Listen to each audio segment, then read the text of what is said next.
In today's episode, we're going to hear from a park ranger whose story was squashed by certain authorities. Then we're going to hear from a police officer in his strangest call he's been on. Then finally, we're going to hear from a former worker of an animal testing facility where some of the testing went too far. So without further ado, let's get into the stories. I don't trust people that don't believe in the paranormal.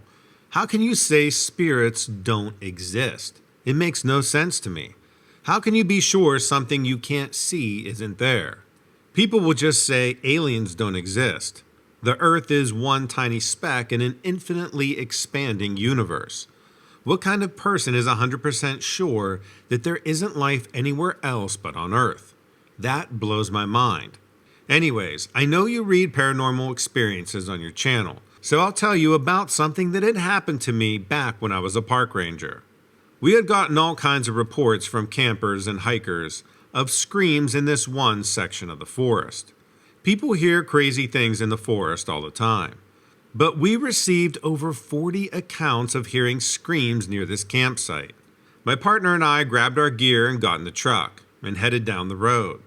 We decided to camp out there for the night so we wouldn't miss anything.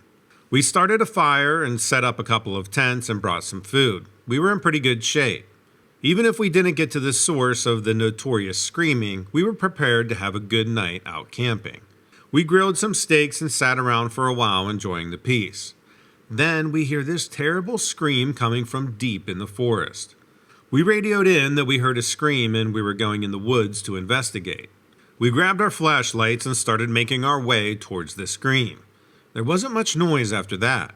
We just took our time and slowly made our way deeper into the woods. The forest was weirdly quiet, and it felt like something was wrong.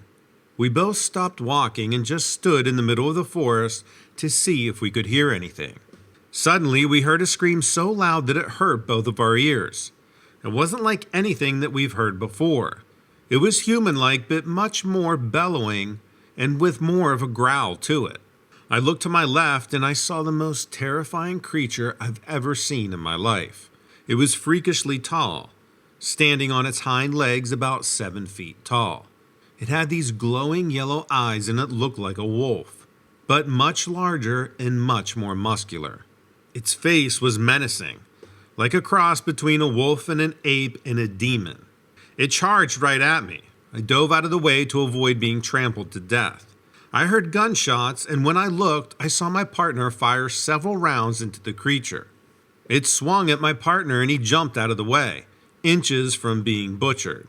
I shot it in the back of the shoulder, and it whipped around and looked at me right in the eyes and howled at me. I ran away as fast as I could towards the campsite and heard my partner screaming behind me. I couldn't just leave him back there to get mauled, so I went back towards him.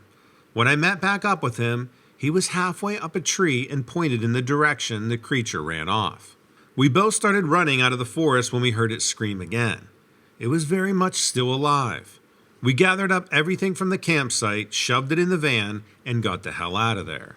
When we were filing the report, we got a visit from a man in a suit from the U.S. Department of the Interior.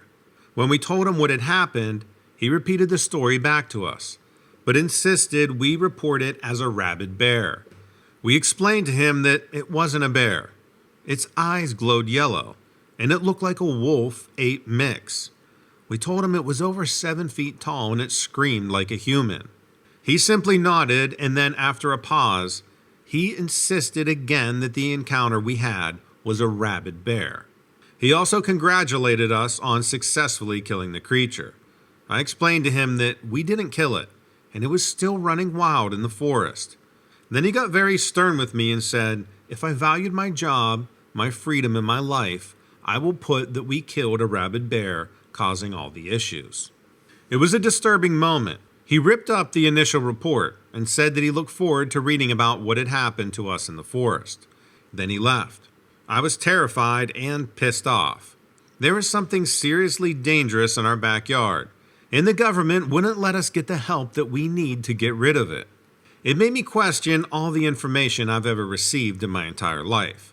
I lied on the report, and so did my partner, under the threat of losing my job, being thrown in jail, or even killed. We were forced to lie about the most traumatic moment of our lives. I quit shortly afterwards. I won't go near a government job again. If that happened to me, how many other people was this happening to? Hey Donovan, love your channel, man. Some of the things people experience blow my mind. I'm grateful for you providing a place where people can share their stories without fear of ridicule and with a sense of camaraderie. I've been a police officer for about 3 years, and already I could write a book on some of the experiences I've had. I have to tell you about this crazy call I responded to that I could only describe as paranormal. I got a call about a man who claimed that someone was breaking into his house. So I turned around and headed to his address. He lived in the middle of nowhere, surrounded by woods for miles. If someone was breaking into this guy's house, it was someone who knew him well. I got out of the car and I started looking around. The windows of the house were broken and the door was busted in. I pulled out my gun and I yelled, "Police, come out with your hands up." Thank God, a man screamed. It almost got me. This was clearly the owner of the house, an elderly gentleman who was shaking in fear. I asked him if there was anyone else in the house and he told me that he was alone. I asked if the burglars were still around and he said it was no burglar. The demon, it almost got me. I told him to wait in a patrol car where it was safe. I started looking around the house. I checked every room in the house and didn't see any signs of anyone still there. I circled outside the house and looked all around. All of the doors and windows were bashed in, but I didn't see any evidence of a criminal still being around. I asked the old man to get out of the patrol car and we sat down outside. I told him to take deep breaths and calm himself down. I told him the calmer and clearer he was, the better I could help him find whatever is responsible. The man laughed at me and said, "It was no criminal. The demon will keep trying, but he will never take me alive." I asked him what he meant, and he said that a demon lived in the woods behind his house. He would see him poke out his head from the trees from time to time and disappear back into the woods. Then the demon got braver and would look through the windows until the old man saw him, and he'd run back off into the woods. He only recently started trying to attack the old man, and this time was the closest that he got. The old man described the demon as having pale white skin with large black eyes and a very large mouth. He said it was skinny and tall, and it ran on all 4 legs like a dog. I didn't know how to take this. The man was pretty old, and I doubted he had the capability to bash in the windows and the doors himself. He didn't seem crazy, but the demon he was describing couldn't possibly be true, could it? The way I saw it, someone tried to hurt the old man, and maybe it was dark, so he thought he saw a demon. When someone is under that kind of stress, they often recall details inaccurately, and that could be the case here. It could also be somebody wearing some sort of mask to disguise their identity. Either way, I didn't feel good about leaving that elderly man alone to be attacked again.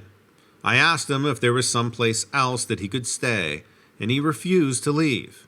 "I'm going to be the one that shoots this demon," the man said. "I want to be there when the life leaves his eyes. My face will be the last thing he'll ever see." I didn't want to leave the man, but I got another call that I had to respond to. I checked up on that man about a week later, and he had his windows and doors replaced, and seemed to be in a pretty good headspace. One night, I responded to a call about someone trying to break into a house. When I looked at the address, it was the same as the old man's. I turned on my lights and sirens and sped there as quickly as I could. I arrived on the scene and the windows were bashed in again and the door was kicked in. I pulled out my gun and shouted, "Please come out with your hands up." There was no response. I called for the old man several times and got no response. I walked into the house and started looking around. The door to the bedroom was kicked in, and a trail of blood went from the bedroom out to the back door. I followed the trail and it was clear that a body was dragged out into the woods. I called for backup right away. I was not about to head into the woods with a murderer by myself. The backup arrived and we searched all night but couldn't find the old man anywhere. The next morning we found him several miles into the woods, with huge bite marks all over his body.